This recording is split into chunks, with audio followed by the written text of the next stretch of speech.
প্রেমময় যুগপুরুষোত্তম শ্রী শ্রী ঠাকুর অনুকূল চন্দ্রের আতুল চরণে জানাই আমার শতকোটি প্রণাম। পরম দয়াল শ্রী শ্রী ঠাকুর অনুকূল চন্দ্রের বলা এই 7টি কথা যদি আপনি পালন করে চলতে পারেন, তাহলে আপনি জীবনে উন্নতির চরম শিখরে পৌঁছাবেন। সবাই আপনার দিকে হাঁ করে তাকিয়ে থাকবে।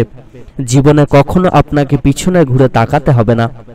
জয়গুরু সকল ইষ্টপ্রাণ দাদা মায়েরা, আমি শুভব্রত মণ্ডল প্রত্যেকের যথাযোগ্য স্থানে আমার প্রণাম ও জয়গুরু জানাই। যারা আমাদের চ্যানেলে নতুন এসেছেন তারা দয়া করে আমাদের চ্যানেলটিকে সাবস্ক্রাইব করে দেবেন এবং লাইক শেয়ার ও কমেন্টস করে আমাদেরকে উৎসাহিত করবেন, কেননা রোজ এই রকম দয়াল ঠাকুরের অমৃত কথা আমরা আপনাদের সামনে তুলে ধরব।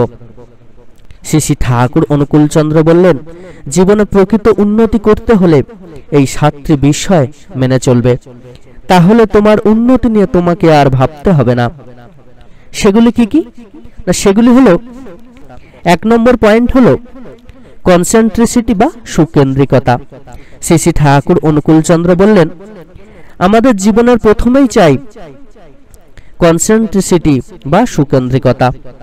তোমার সবকিছু হওয়া চাই তাঁরই জন্য, তিনি যেন তোমার সবচাইতে মুখ্য হয়ে ওঠেন।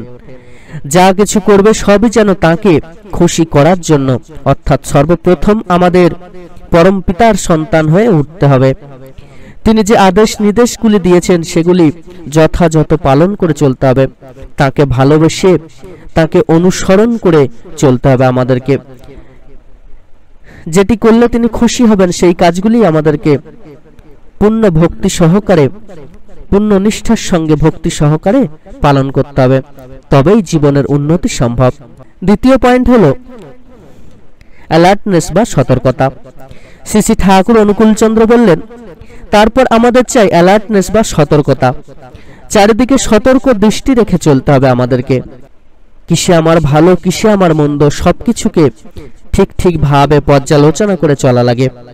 জীবনের প্রত্যেকটা মুহূর্তে আমাদেরকে অতি সতর্ক ভাবে কিন্তু পা ফেলতে হবে।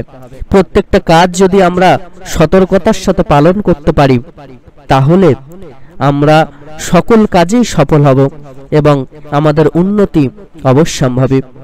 সবকিছুর মধ্যেই কিন্তু পরমপিতাকে সাথে নিয়ে আমাদেরকে চলতে হবে।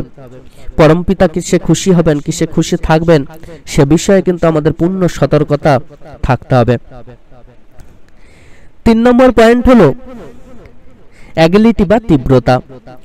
শ্রী শ্রী ঠাকুর অনুকূল চন্দ্র বললেন, তারপরেই আসে অ্যাগিলিটি বা তীব্রতা। অ্যাগিলিটি মানে কাজগুলি খুব শীঘ্রই সম্পাদন করতে হবে, কিন্তু তার মধ্যে নৈপুণ্য থাকা চাই। এইটা কিন্তু আমাদেরকে মাথায় রাখতে হবে। কাজ করতে হবে নৈপুণ্যতার সাথে এবং তাড়াতাড়ি। আবার খর নৈপুণ্য নিয়ে কেবল একটি কাজ নিয়ে যদি বসে থাকো, তাতে হবে না। আমরা যে কাজই করি না কেন, নৈপুণ্যতার সাথে কিন্তু আমাদের তাড়াতাড়ি সেই কাজটা কমপ্লিট করার চেষ্টা করতে হবে এবং সেই কাজের ফাঁকে ফাঁকে অন্য কোন কোন কাজগুলি করা যায় সেগুলিকে আমাদের খেয়াল রেখে চলতে হবে। সেই একটা কাজ নিয়ে কিন্তু আমাদেরকে বসে থাকলে চলবে না। শ্রী শ্রী ঠাকুর বললেন, হয়তো তুমি রাঁধছো, তো কেবল রান্নাই করছো, তা যেন না হয়। একটা কাজের মধ্যে আরেকটা কাজ এমন ভাবে করে ফেলবে যে মানুষ টেরই পাবে না এটা কখন হলো, কেমন করে করলো। তুমি হয়তো আচার খেয়ে পড়ে গেলে, তারপর তাড়াতাড়ি উঠে এমন ভাবে ঠিক হয়ে রইলে যে কেউ জানতেই পারলো না কিছু, সবাই ভাবলো এততেও কিছু হয়নি। 4 নম্বর যে বিষয়টি আমাদেরকে মাথায় রেখে চলতে হবে সেটি হলো ইনকুইজিটিভনেস বা অনুসন্ধিৎসা। শ্রী শ্রী ঠাকুর বললেন, অ্যাগিলিটির সাথে সাথে চাই সন্ধিৎসা। বেশ অনুসন্ধানে দৃষ্টি রেখে চলবে চারিদিকে। ধরো তুমি চুপ করে বসে আছো, কেন বসে আছো? হয়তো ভালো লাগছে না। এই ভালো না লাগার কারণ কি সেটা কিন্তু বের করতে হবে এবং যাতে আমার ভালো লাগে সেই কারণ থেকে মুক্তি কিভাবে লাভ করা যায় সেটাও বের করে সেই রকম ভাবে আমাদেরকে চলতে হবে। আবার ধরো তুমি 10 হাত দূরে আছো, কিন্তু আমার একটা চোখের ইঙ্গিত এই 10 হাত দূরত্বকে যেন 1 হাত করে ফেলে। টক করে যেন ধরতে পারো কখন কি প্রয়োজন আমার, তারপর সেটা মেটাতে পারো। আমাদের প্রত্যেককে কিন্তু সংসারে এইরকম অনুসন্ধিৎসানে চলতে হবে।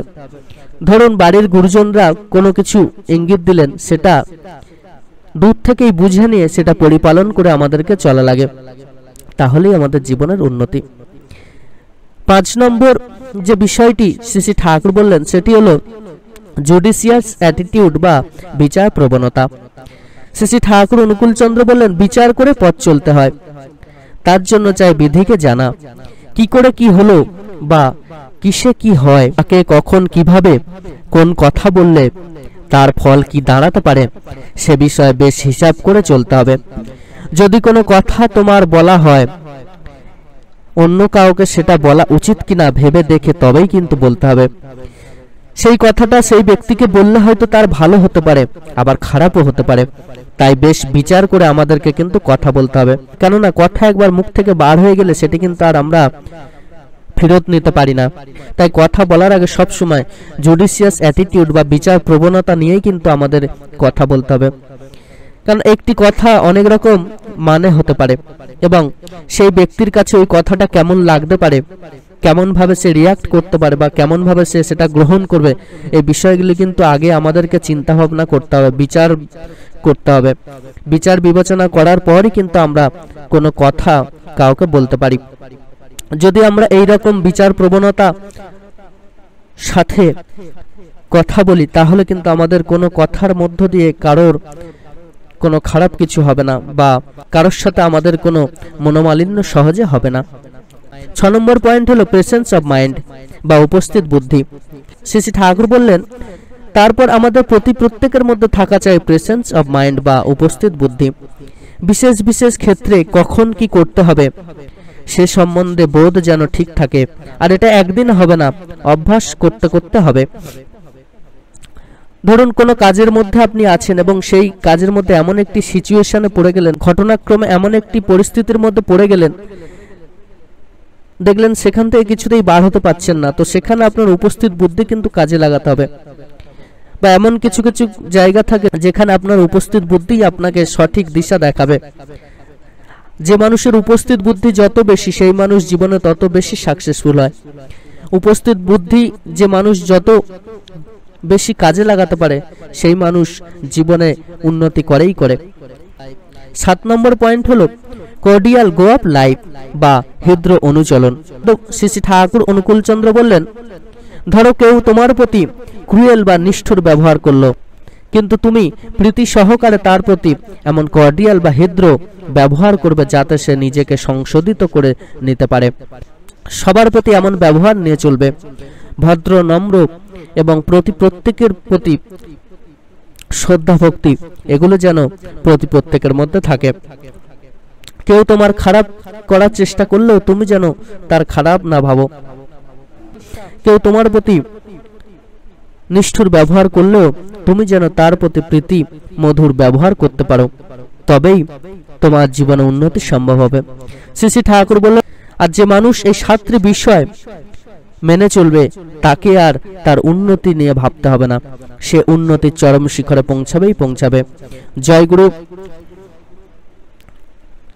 সকল ইষ্টপ্রাণ দাদা মায়েরা প্রত্যেকে খুব ভালো থাকবেন, সুস্থ থাকবেন, সুন্দর থাকবেন, প্রত্যেককে ভালো রাখবেন। পরম পিতার অমৃত কথা শোনার জন্য আমাদের চ্যানেলটিকে অবশ্যই সাবস্ক্রাইব করে দেবেন এবং লাইক শেয়ার ও কমেন্টস করে আমাদেরকে উৎসাহিত করবেন। পরম পিতা আপনাদের সকলের মঙ্গল করুন।